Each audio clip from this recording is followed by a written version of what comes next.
अभी और सुनिए। प्रणाम नमस्कार, हम यहाँ सबके छोट भैया यहाँ सबके यह चैनल में स्वागत करे छी। चलू बिना बकचोदी के करे छो वीडियो के शुरू। अपने सब कौन हेडफोन डाल लिए बुझलिए। तेरे सार तोरा पता नहीं चौरंडी के करो बोन है भरवा के करो साई नहीं होय छै लेने या बकचोदी छौड़ी के कंधा पकड़ के हमू 3-4 पंप दे देबे बुझली। अच्छा ये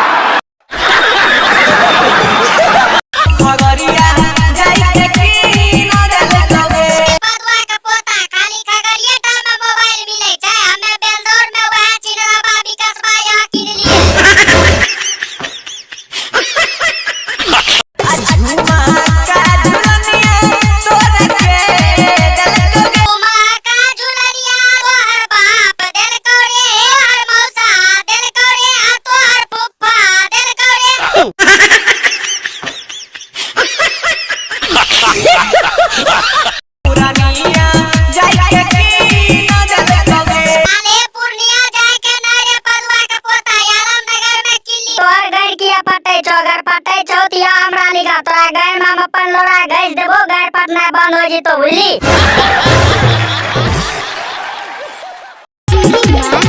सिंगिंग बाय प्लीज प्रिया पेलबो नॉर छिपिएगा। क्या बात